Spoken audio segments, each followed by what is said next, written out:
never know if it could change your life. Take a chance, you're neither wrong or right. You never know if you don't roll them dice. You better roll them dice. You never know if it's... We're gonna overwhelm Matt's poor Polish ancestry with a bunch of gabagools and that's my other side. Our Hey, hands, I got you, Matt. Everyone's gonna make fun of me for eating one tomato-based dish last night and then having heartburn for 24 hours because I can't take it. Matt, no. People too far weak north Eastern of European the stomach just cannot. Go eat your Cannot potato handle the acid. pierogi and your sour cream. I will. I'm gonna smother it with dill, and I'm gonna like It's it. gonna be great. Hey, Rob, is journalism dead? Is journalism's dead? No, wait. Whose music is that? Is it Rascal News' music? Today on the podcast, we are joined by two very special guests, Rowan Zoli and Lynn Kodega of Rascal News, who Phoenix-like are rescuing tabletop games journalism from the dead. Welcome to the show. Thank you for having us. Thank you. We're very excited to be here. Yeah, thanks for being here. As some of our listeners will undoubtedly know, you very recently, like a week ago today, less than Week ago tomorrow. Okay, as so of this recording. It was Tuesday. A week ago, you launched a brand new site, Rascal Dot News. It is the two of you and Chase Carter, all seasoned, experienced journalists, covering tabletop issues and others. And you can I call you rascals? Do you like to be called you should. rascals? We are rascals. A little bit of a rascal. You rascals have decided to kind of do your own thing. And this is, boy, there's a lot to talk about here, but this is interesting to me because tabletop news was already pretty, I want to say, nascent, non-existent. Like when every media organization decided to cut 50 to 90% of their journalists. So before it had a chance to get strangled in its crib, you all have launched this thing. Tell us about it. How's it going? What gave you this idea? I mean, I have guesses, but like what got you started? I was laid off. So that'll do it. You and me both. Solidarity. To the cheers. Thanks to the unemployment minds. Yeah. So I was laid off in, I think, early November of last year, and the dominoes were already starting to fall with layoffs and with the industry kind of collapsing in on itself in a really tangible way, where I was looking at it and I was like, there's just no way I'm going to get another reporting gig. It's just no way. And freelancing, God, it's so horrible. Freelancing is the worst. It's the worst. It's so awful. Actually, my part in this is that I have been a freelancer for Kotaku off and on for years. And last year, my editor and her editor both got fired as I was in the process of trying to finalize an article, which did eventually get published and I did eventually get paid, but it was like a 6 months process. So right. To sort of support your assertion that freelancing is terrible, it's awful. It's very bad. Yeah. So I sort of looked at that and I was like, I can't. My mental faculties are not so strong that I can handle freelancing. It's not in me. So I just started thinking about what we could do to make a sustainable journal, a new sustainable outlet. And tabletop role playing has been kind of my beat on and off for about 5 years. So I was like, you know what? Let's see if it's something we can do. And we did. I quickly pulled in Rowan and then Chase. So we really all worked on it together for about 2 or 3 months. And yeah, I mean, in a lot of ways, you're right that that tabletop news is pretty nascent and a lot of it relies on blogs and citizen journalism on YouTube. And there's nothing wrong with that, but it's also like that's not a way to build a sustainable critical ecosystem, you know? And there's places like Dicebreaker and there's places like Polygon, but they don't commission a lot of work, right? And they have like a very specific kind of voice that they have. And we were just like, well, we can do it differently. And we're not trying to assert that like we're the first to ever do it or like we can do it better. We're just like, we can do it differently. We can do it our way. We can cover things differently. We can provide a different kind of platform. We can go after stories no one else is telling. And we can do it with kind of a journalist eye and a blogger's mindset. And people seem to like it. I like it. This is jumping ahead, but you did for another independently owned site, Aftermath. Lynn, you were on. I have not actually finished listening or reading because it came out this afternoon. But you mentioned, other things have existed. There's Bell of Lost Souls, EN World, Geek World. There's blogs, and this is going to sound disparaging, and it's not meant that way. But like these are often blogs that do journalism like as a bonus or on the side, right? Like they are often industry focused or product focused, and there's still a place for that, and that's still, those are still valuable sites that I read pretty frequently. But there's not there isn't a specific journalist or journalism outlet that focuses on tabletop, and that is the niche that you are attempting to fill, if I understand correctly. Totally. And there is, Dicebreaker does like cover tabletop in addition to board games and card games, but so we're like kind of drilling down even more specific than what Dicebreaker does. I think that that's exactly the niche we're trying to fill, and we're trying to remain very focused. Like a lot of those places have, like EN World has EN Publishing attached, and it also has a forum attached. And it's much more about that kind of production and that kind of community. And that's not to say EN World doesn't do good journalism. They did a really wonderful rundown of how Evil Hat kind of, or not Evil Hat, I'm so sorry, Evil Genius Games. Evil Genius. Kind of. Oh, boy. Careful. We're so sorry, Evil Hat. Please. We love you, Evil Hat. Don't get mad. Fred Hicks, thank you so much. So, yes. So Evil Genius Games and how there were problems there and how that kind of imploded. And that was like a really wonderful piece that showed, Morris's like commitment to the community and how connected he is. But stuff like that doesn't happen very often. Pieces like that don't pop up a lot across like all of these sites. And a lot of them are, service journalism focused, which is, here's a product, buy it, which we also like deeply respect, which is why we have like an announcement section of our site that is just here's a product, buy it. That we have been very, very careful about and very considerate about like how we present it, how it's put on the site, and how it's labeled and tagged and everything like that. So yeah, we are trying to fill this like really specific niche, and hopefully we will do a good job. Yeah, we're trying to cover as much as we can, from like deep investigation to like real criticism of this, like you said, nascent medium across TTRPGs and actual plays, and like bringing the development side over a bit. So yeah, kind of expanding in this way is where we think that there are these various holes of investigative journalism and like real serious criticism that engages with them as works of art rather than products to be sold. Yeah, I think Rowan can talk a little bit more about this, but I think one of the portions of our site that we're really, banking on. Sorry, Rowan, pressure's on. One of the portions of our site that we're really banking on is the fact that APs don't receive a lot of critical coverage. And Rowan, thank God we have this Gen Z e-girl here who's ready and willing to take on AP coverage. So that's another part of our site where we're just like, well, this is like tabletop and we have to cover it. Like we have to. We owe it to the people who are performing. We owe it to the people in the hobby. Like it needs to be talked about.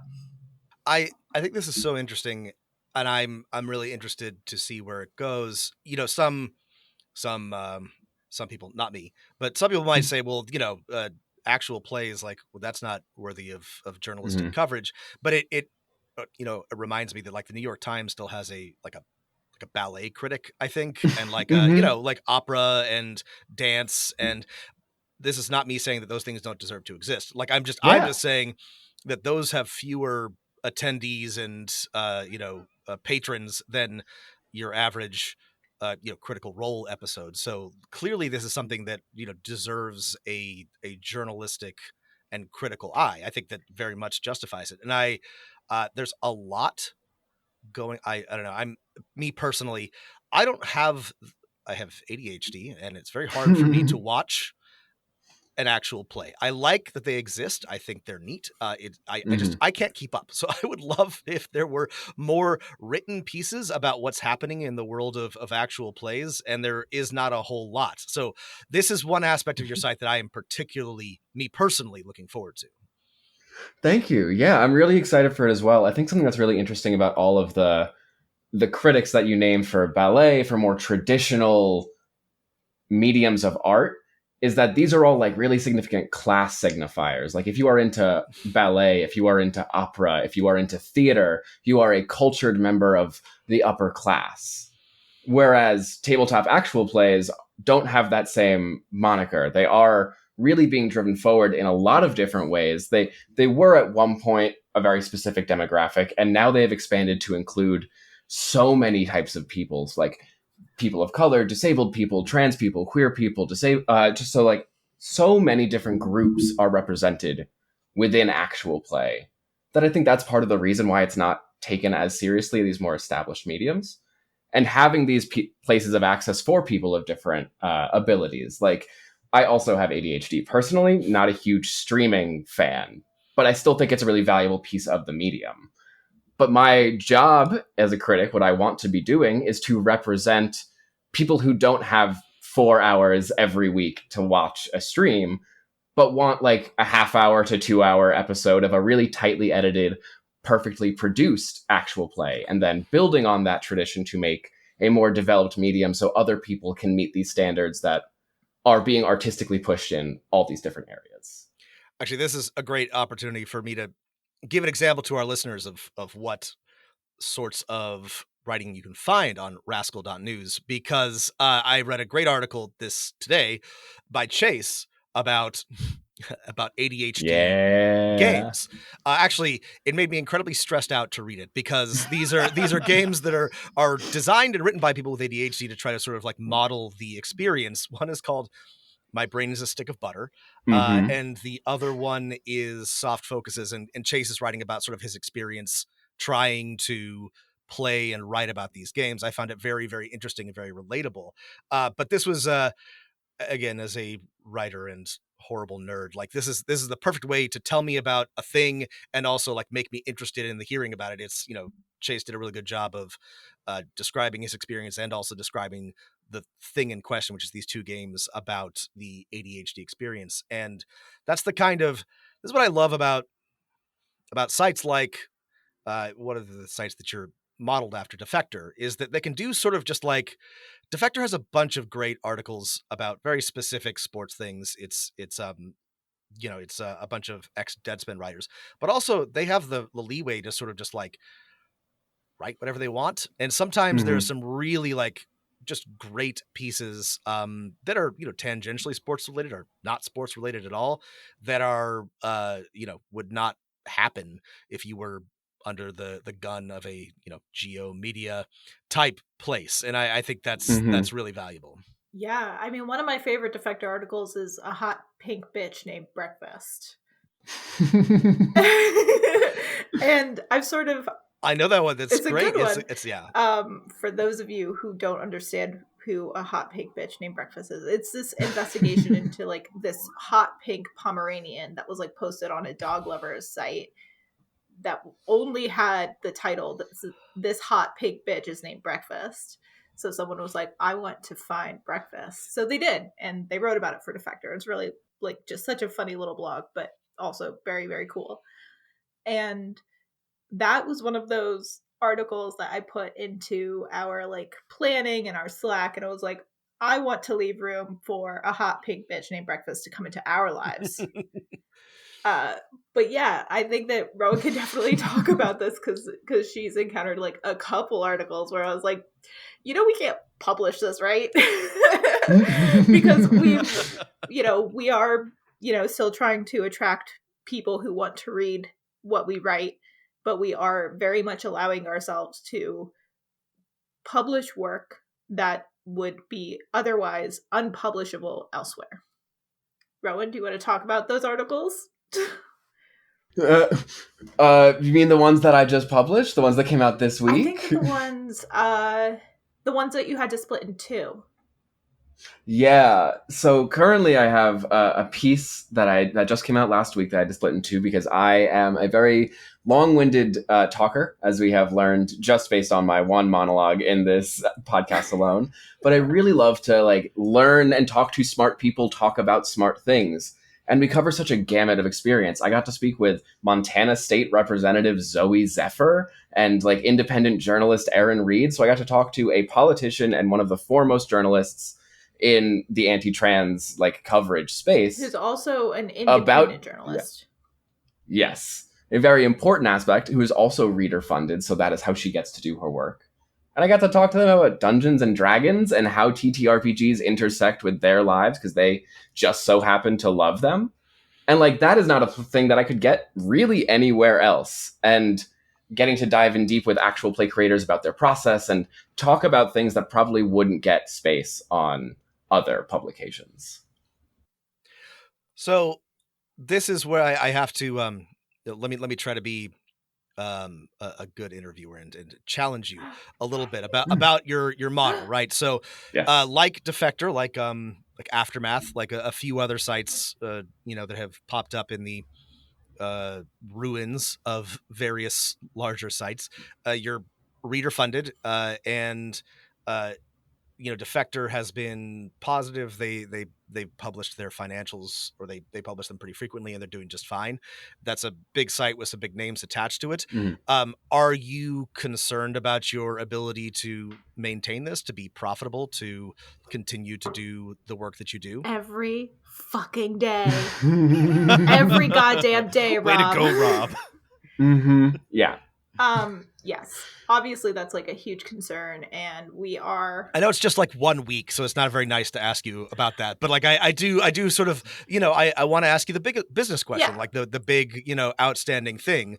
I will continue to throw money at you, and hopefully a lot of our listeners will as well. But I'm just wondering how how you're approaching this question. So we're approaching it in a couple different ways. The first is that we are really viewing our subscription model as kind of a crowdfunding model. And we know that like a lot of people have subscription fatigue, but we also know that there is money in the tabletop role-playing game space, in the hobby. And we believe that if we put out a good product, and if we do good journalism, and if we continue to write good blogs, people will find us. And we just, are firmly hanging on to that like a little cat in the poster that just says, "Hang in there." Hang in there. Yeah. I personally think that, yes, I'm very nervous about it. I would love for me to be correct about this, but I do think so. The amount of people in the actual play space alone, the people who watch Critical Role and Dimension 20, that fan base alone is rabid and engaged and hungry for content and things to read and analyze and think about the media they're consuming. And that's just one segment of the larger industry. I wrote a piece for a different publication that I was writing for. That was one of the publication's largest pieces ever. That was just like an offhanded interview with someone from Dimension 20. And so like the understanding that this audience is there, they just need to trust us, because that's the thing. Like that's why Dimension 20 is as successful as it is. It's because people trust the people making it. And that's a similar kind of idea. Yeah, I'll also say that we've had like a really incredible reception, and we got a pretty good chunk of subscribers, both memberships who are non-paying and subscribing paid memberships, which are obviously paying. And we are about a third of the way to sustainability at this point. So I mean, that's great. it's great news. Like it's going, absolutely. like it's going. That's Rascal news. It's going so well. It's certainly not. We're certainly not at the place where we can say like, yeah, we'll be around for like 2 or 3 years. But I think that at this point, I'm pretty confident that I could do this for a whole year, because I have like another source of income coming in, and we are going to be like really, really equitable and really careful about like where our money goes, how much we give to ourselves, and we are going to be like pursuing other avenues of revenue. Not a whole lot, but like every now and then we're like, okay, we'll try it. So yeah, it's definitely something that we're worried about. And our goal is always sustainability and not number go big up. Right. Yeah. For me, like looking at the site and what y'all have already put out, it's like I imagine the ideal reader of the site is someone who, let's say, cares about what's happening in the industry, but also like cares about thinking critically about the games they play. And I am hopeful and positive that that is most people who play tabletop role-playing games. Maybe it's not. I think it is. And maybe you could add in like a little footnote is like actually willing to support the people whose work they read so that they can have a decent life, right? And not just expect that every good piece of criticism and investigation just comes for free and just have to watch 20 ads. Yeah, we really want to make sure we stay ad free. We want to stay really focused on our readers. We are planning on having like a live Q&A in a couple weeks, like in mid-March. We are planning on asking our readers what they like, what they don't like. We're really trying to be we're trying to like be writer led, but we're trying to be like reader focused. You know, we really want to make sure that we are delivering the kind of work that people are interested in reading, even if like, you know, hard hitting investigations are great. They don't happen every month. They rarely happen more than like 2 or 3 times a year. I firmly believe last year was like some weird fluke where we had like OGL. A lot of things happened last year. The Gen Con theft. Unusually large amount of things happened in the tabletop space last year. It was the strikes. Like it was just nonstop. Yeah. Well, it's also what happens as an industry grows. You get more attention on it, and people who started doing stuff under the table without attention now are in positions of power and need to be held accountable. That's absolutely true. That's a great point. And this is, I think, I mean, this is why I'm optimistic for Rascal, but like why I think it's necessary is that tabletop, well, yeah, it's been growing for a long time, but it is not slowing down, right? And it's gaining more participants and more more influence, and obviously it's a lot more money, and it's important that there are critics, journalists, people to pay attention and to hold various persons accountable as it goes through that change, and the industry is not going to do it itself. Yeah, it is not going not. to police itself or hold anyone to account, and and we are like not the only outlet doing that kind of reporting, but we are happy to be in the mix. We're just so excited to be here. We're so ready. We're so happy to be here. We're excited to be here. So yeah, so like again, we are not under the impression that other people aren't also going to be working these stories and these angles, but we are really excited to also, add our own investigative eye and like maybe talk, like get stories that other people don't. So we'll see what happens. We're working hard, if that helps.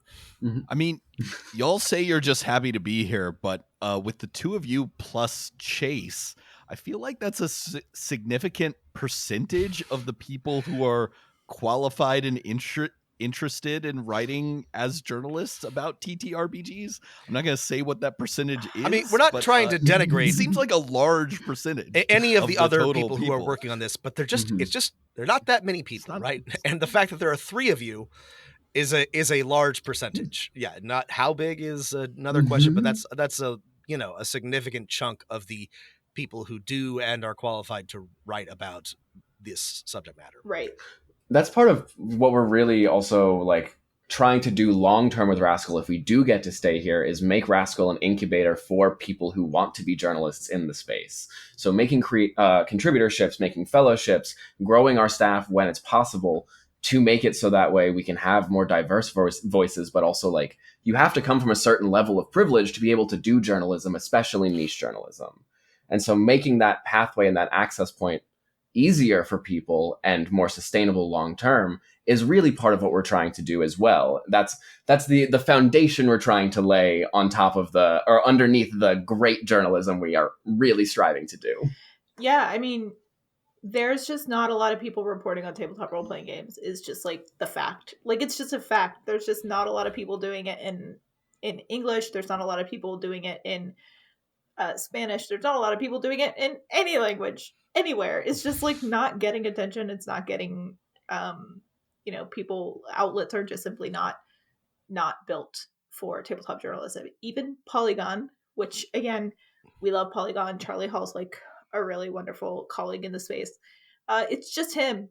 It's just him on that on that beat, and he hires a ton of freelancers, and that's never ceases to amaze me that it's like just Charlie putting out like all of these articles and occasionally a freelancer, and like his budget's been slashed, and everyone's budget has been slashed.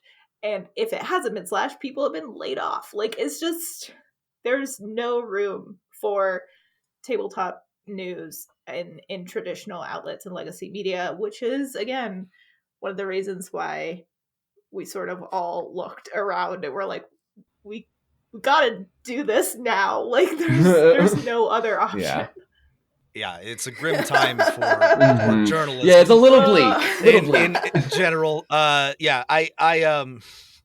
like.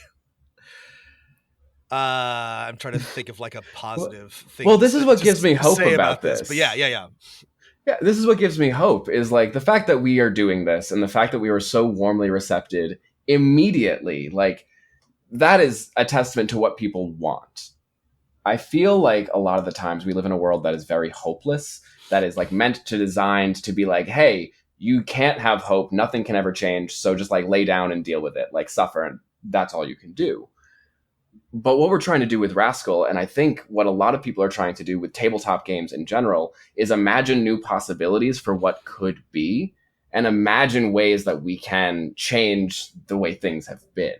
So like that's why we're doing this equitable model of like distribution, and why we are so focused on making sure that we are serving the community rather than just like saying what we want to say or chasing SEO or like doing click through, whatever we can do in that way. Like, we are focused on making this as a service so that way we can provide a better option for, maybe not better, but I think a better option for the future. What we can all strive to do. A better industry option for sure. And like you mentioned, Defector is doing really well. They bring in about $4.5 million a year. 404 Media, which is an incredible company. They do tech journalism. It's a lot of like former Motherboard reporters. They've only been around for 6 months and they're sustainable. 404 has broken I'm such a journalism nerd. They've broken a bunch of like really good stories about algorithms and SEO, stuff that was relevant to the work that I used to do. Really incredible. Good, important journalism. So it clearly can work. We mentioned Aftermath is also new, and again, they're a month old or a couple months old, and they seem to be doing great. I have high hopes for them. 3 months, thank you, Lynn. And we're hoping that all these things are sustainable. It's like we have mentioned, all of the traditional models, or I suppose not traditional, the what sprung up in the last 10, 15 years, mostly ad funded journalistic sites have just they're all either they have collapsed or they are collapsing, and there's a big gaping hole where a bunch of them used to be. But there is, I think, people do want to read this, and they do they are interested in good journalism.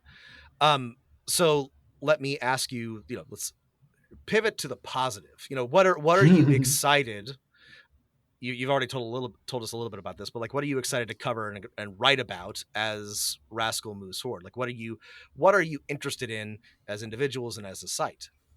Well, something I'm really excited about is making these kind of global connections between communities. I have a piece coming up where I am talking to Federico, an Argentinian journalist. He is, again, a journalist as kind of a side job, but he did some really incredible reporting last year on Wizards of the Coast pulling out of South America. And we kind of talked through that and his census that he did of Argentina, of Argentinian role players. And so just through that one conversation alone, I've already seen the bridge being built between the English speaking community of TTRPG and actual play and the Spanish speaking community. That bridge was built really quickly and is already starting to move. And so we can do that with other communities across the world as well and really interconnect all of these disparate, isolated groups of people who are playing TTRPGs, but are just blocked by the structures that are already there. I think this is very much needed and very interesting. And some of our listeners may know that Wizards just announced that they won't be publishing in Portuguese anymore, which is, to me, shocking because Brazil is an enormous like TTRPG market, especially or including and especially for D&D. And so I'm puzzled. I'm boggled. Lynn is acting like they know something about this. And so I'm hoping to hear a little bit more, but this is a great example of like that international connection, right? Like how it is helpful to know and be in contact with professionals and journalists in other countries because we are living in a global world and it matters. Yeah. Yeah.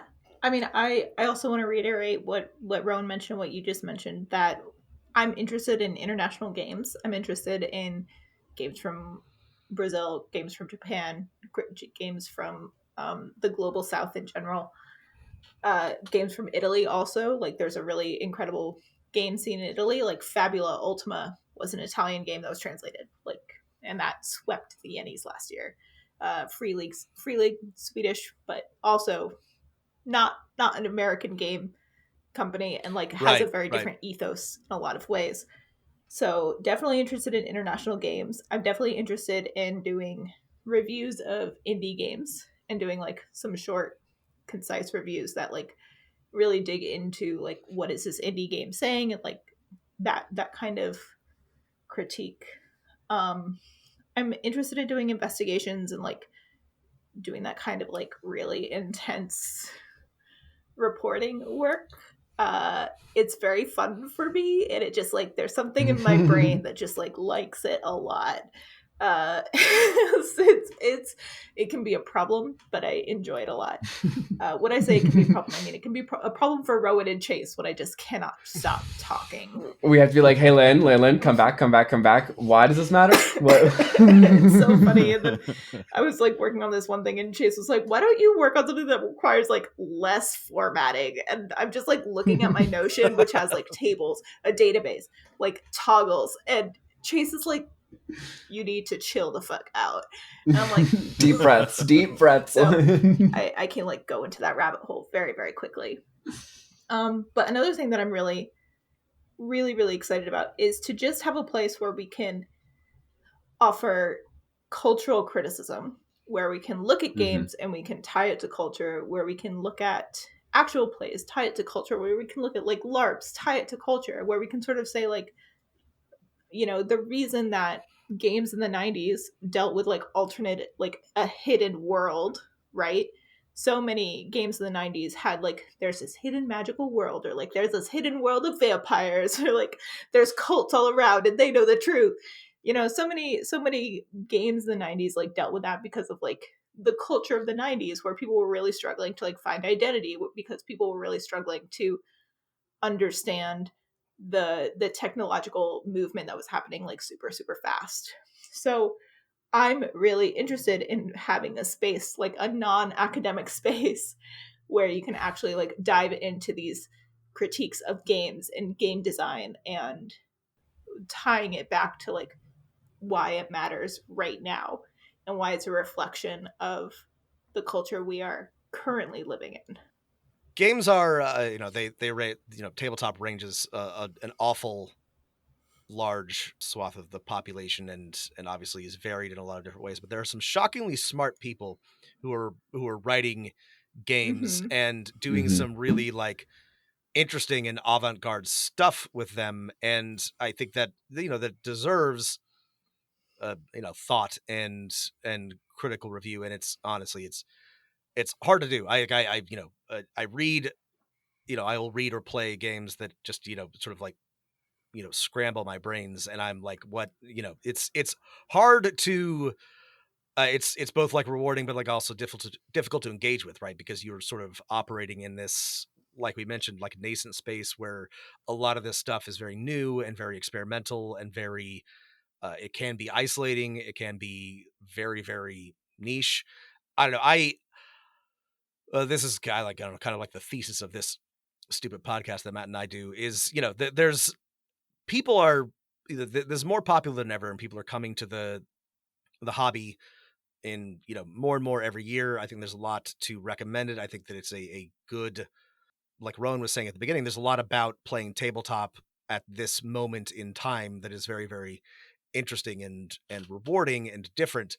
But unlike ballet or opera or dance or theater, there's just like not a structure around, understanding it, right, and talking about it and dissecting it. So sorry, I got all, wandered off into a tangent, but like, yeah, I think I'm looking forward to seeing what you do with it. Yeah, I'm really excited. And of course, like a lot of that work was done on blogs, on like a lot of individuals sort of like posting on blogs. Like the bloggies last year like had a really great reception, had like a really great showcase of like people thinking critically about games. And I'm just like, I want to do that. I want to do that too. So, yeah, like I said earlier, Rascal's definitely a mix in between like legacy media and like the kind of uninhibited like DIY punk vibe of like it's a blog and you can blog whatever the blogging what to blog. The only inhibitions we have are journalistic ethics. Oh yeah, we do. That's true. We have those. Great tagline. Yeah, I mean, The yeah. only inhibitions we have are our ethics. Yeah, I wrote something the other week, and Rowan was like, "Linda, you can't post this," and I'm just like, "All right." She was right. She was very right to tell me like, "Linda, you can't do this." I'm like, okay. I was like, hey, I love the energy. Not right like, now. This is not a blog to post ethically, and I'm like, well, they're only ethics when you actually have to like sacrifice things what for you them. want to do for it. So otherwise they're just like baby rules. Mm-hmm. And we have some thorough ethics. We do. They're fun. But yeah, so definitely we're really excited to dig into a lot of the ways in which games intersect with culture. Well, you mentioned in your, I guess, your launch article about new tabletop games journalism, a bunch of those blogs and a bunch of those, I don't know, I think there's even some like forum posts in here, because you're right that like a lot of that conversation does and did take place in blogs, on the Forge, on EN World, which is cool, and it's like what I like about the internet. But like there is also a need for that to be formalized and given a home. I had a question and I lost it. It was about. Is it what else are you excited to get into and investigate and publish? Yes. We only got one thing so far. That's right. You could easily have 2 or 3 things. Well, yeah. So tomorrow I wrote a review of Forgery by Banana Chan that I'm really excited to publish.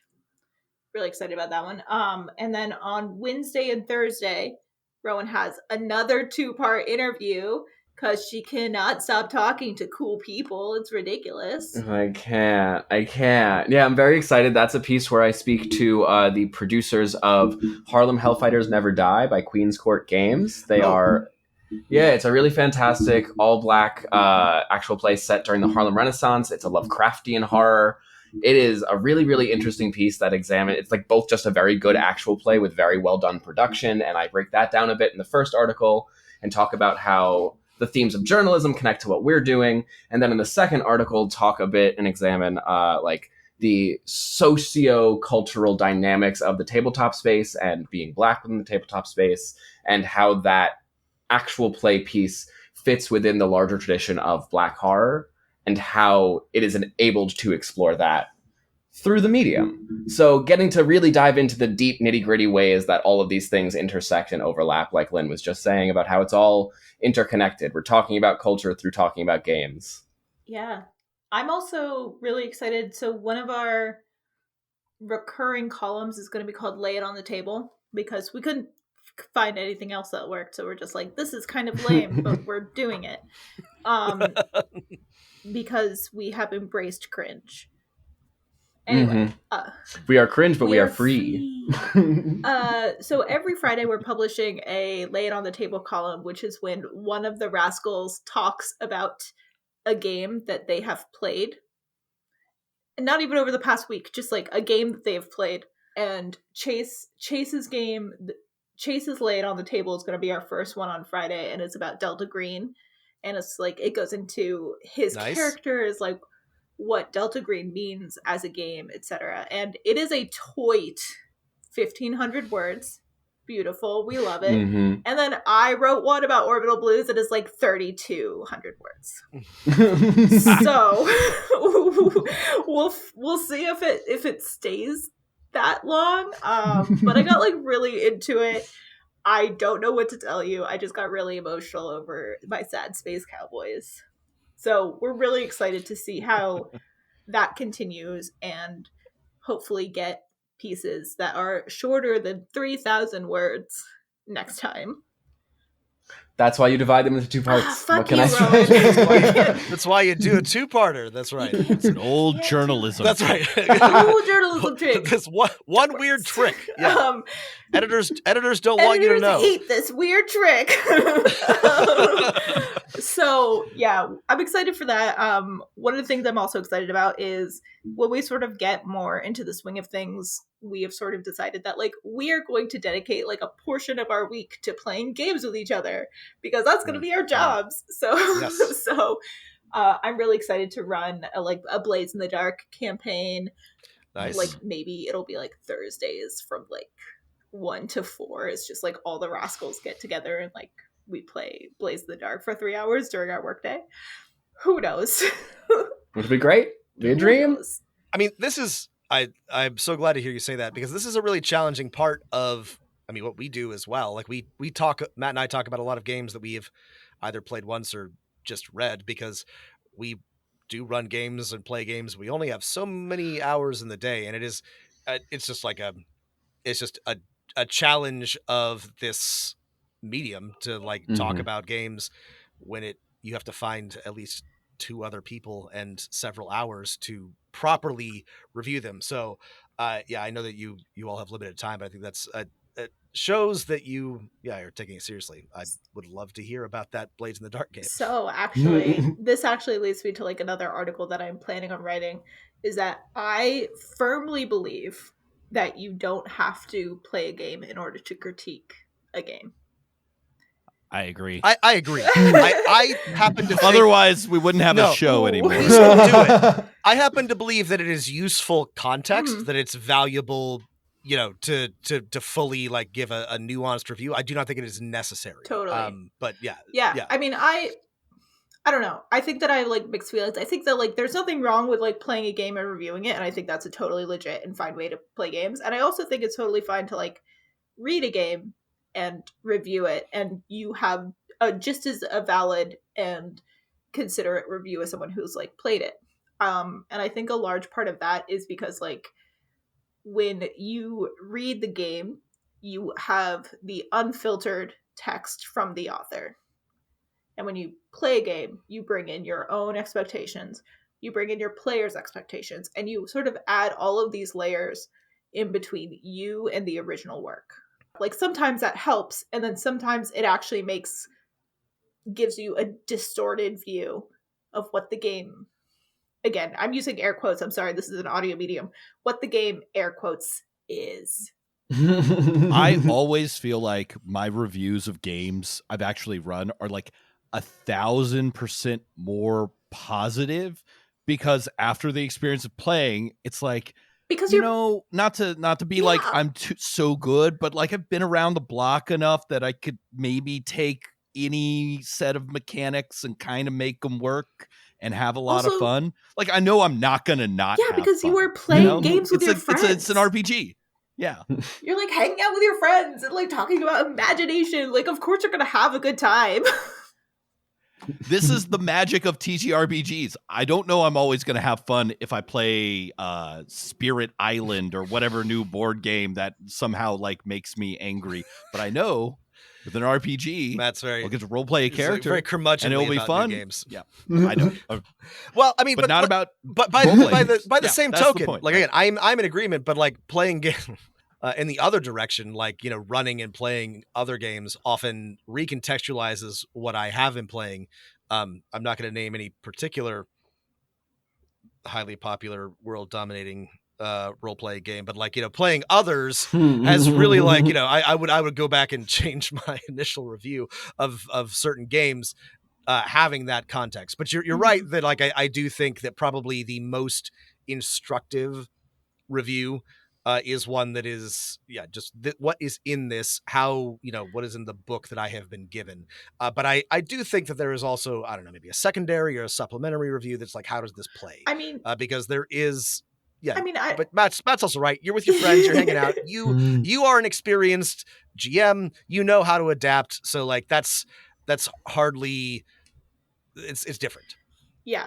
And I don't think that there is anything at all wrong with playing a game and reviewing only after you've played the game and sort of getting that impression down first. I think that I don't think that there's any wrong way to review a game. It's sort of like what my big point here is. But I'm probably gonna write a blog about how like I don't need to play a game to review it. You're all just haters. Stay mad. Don't need to play a game to watch an actual play. That's also true. Well, like let me bug you all about this because I'm really, really interested in it. Lynn, you published this article about YouTube's D&D video.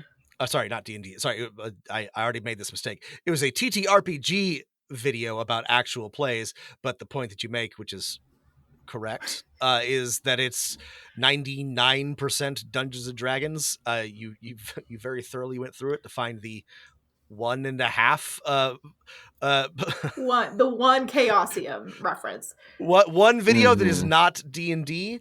I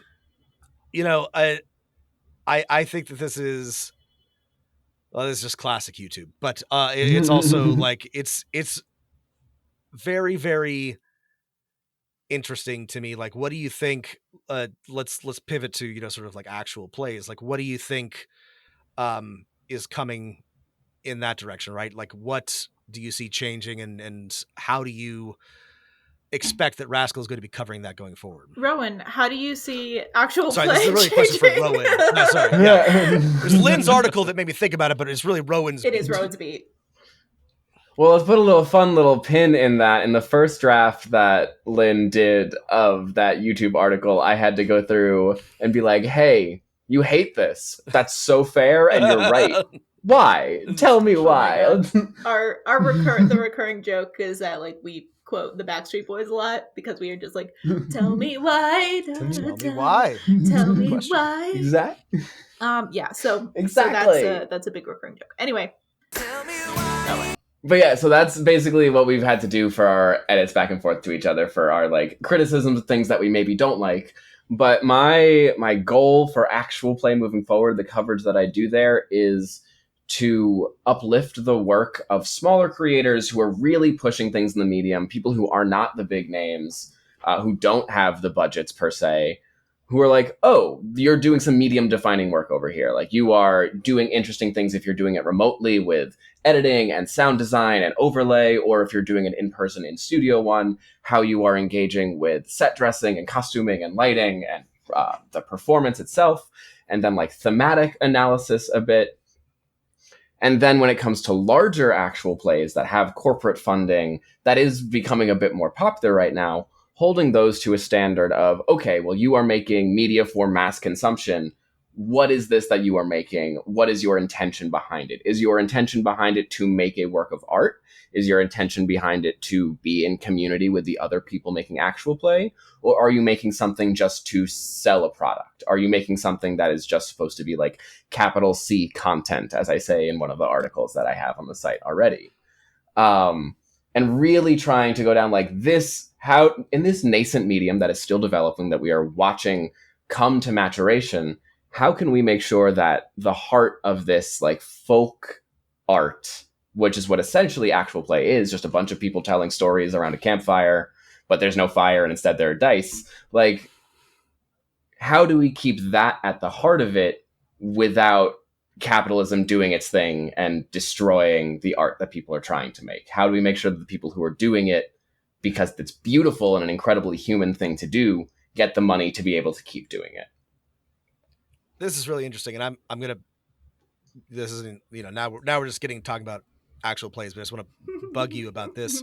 Like, do you see a significant difference? Like, do you think that there is a distinction or should be a distinction between a scripted or partially scripted like actual play and like a purely like this is our game improvisational table? Like, does there need to be like in the future like different categories of actual play to truly understand what's going on? Like I'm sort of ambivalent about this myself, but like some of them are clearly like produced. Either they are literally scripted or they are cut and edited in such a way to make them narratively coherent, and others are just like the raw audio or footage. And I see the enjoyment in both, but like I do see kind of like a divergence, and it's not just about production values. It's also about like the artistic intent behind the actual play.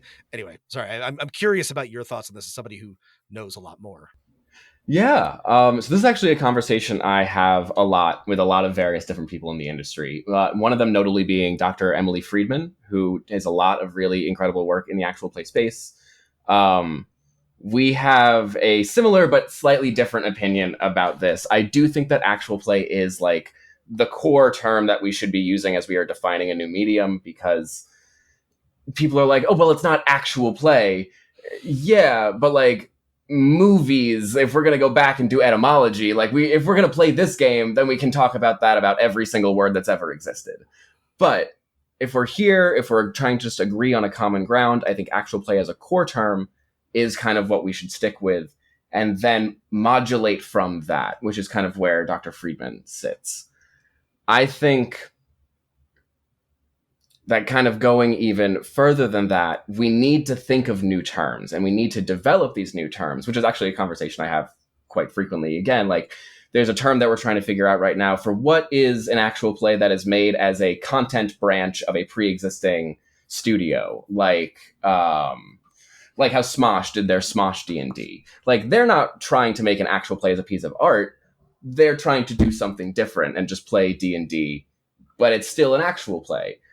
And that has a different role in the ecosystem of introducing people to people sitting around at a table playing a tabletop role-playing game than a Dimension 20 or like in art actual play like Goodia by Nameless Domain, which is a 2-hour-long Bluebeard's Bride actual play set with an all Desi or a mostly Desi cast exploring South Asian interpretations of Bluebeard's Bride. That's art, 100%.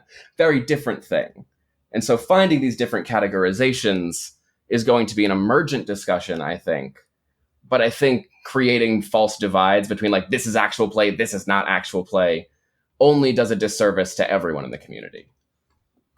I think we'll see sort of this kind of divide where we go like, oh yeah, it's a painting, and then we'll go, but like it's modernism, it's cubist, and we'll sort of see that divide happen a little bit more clearly. I also agree with Rowan that like I don't think it matters whether it's scripted or if it's just like friends at the table. I think that all that matters is like the end product. You don't sort of like ask a writer, right? Like you don't ask a novelist like, did you outline this or did you just make it up as you go? Like it doesn't essentially, I think like that sort of specificity of like the production doesn't necessarily matter. It's like the end result, the final thing that matters. Movies is a good example, right? Some of them have large improvisational bits and alongside scripted bits, and they're all still movies, right? I Mhm. think that's a good point.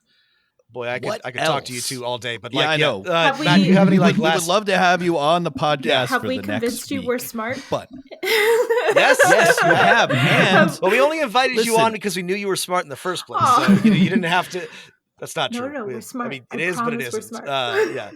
I promise, we think so much about these things. listeners, believe I've it. only been subscribed to Rascal News for a week, and I feel like I've already gotten my money's value out of it. And I kind of knew I would, because it's like, hey, it's like, what was it? Like the Dragon's Den, Shark's Tank. I don't invest in companies. I invest in people. I'm like, well, I saw the people who were doing this. I was like, oh, actually, all three of these people are great journalists. It's going to be a great website. So Thank you. congratulations. And I highly encourage our listeners to subscribe, because I would like there to be a dedicated tabletop role-playing games journalism website. Yeah. Yeah, I think it is desperately needed, and I feel the same as Matt. I know you all to be smart people and who have written interesting things, and I want to support that. We've already bugged you about like what you have coming up, but is there anything else you would like to promote, announce, pitch, whatever, anything cool that you didn't already mention? I don't know. Rascal Yeah. Dot News, everybody. Rascal Dot News. Rascal Dot News. I mean, I think that's everything on my end. I think I would like to say that one of the things that we're really proud of that has been going really well, but that will like require pretty consistent community commitment besides your dollars, is the announcement section, which is community submitted and just like Rascal supported, right? And free to access. like every single post on the announcement section is literally just a press release. It is totally free to access. You don't have to be a member.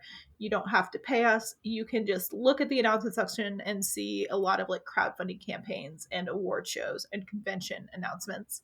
And likewise, if you wanted to submit one of those announcements to us, you can. It is like 100%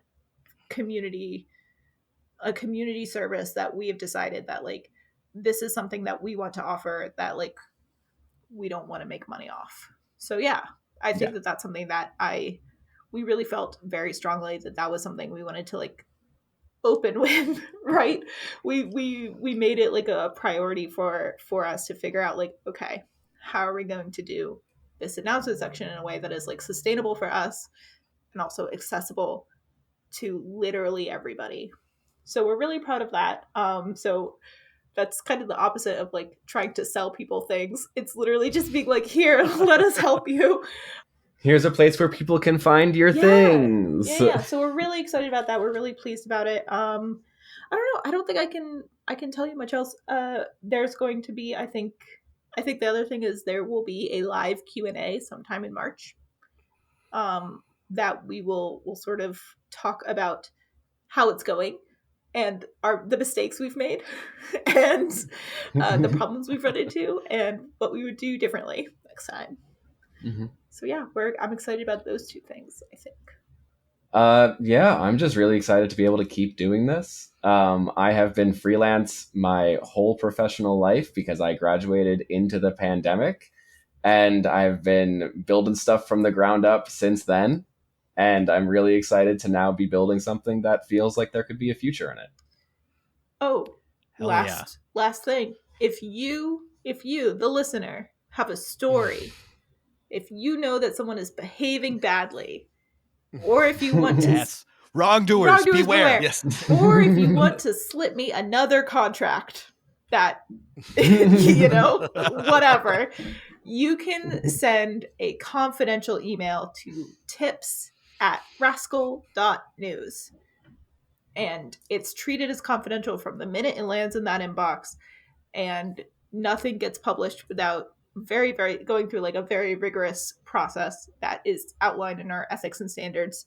But basically, if you have a story that you don't think anyone else is going to care about, I will probably care about it. Excellent. The tip line is open. At your service. Well, thank you both so much for coming on the show. Thanks Thank so you much, for having Rascals. us. We're very excited about the site. Like we said, we'll have all kinds of links in the show notes to the thing, but also some of the specific things that we mentioned.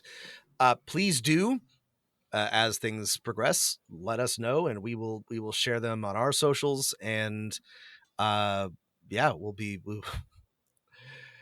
watching your career with great interest. Okay. I realized it was like saying that's very Palpatine. accidentally saying a Palpatine Don't go- line don't go without full even Sheev. knowing that I was doing it. Anyway, thanks for listening, everybody. Bye. And whatever you do, keep rolling them dice.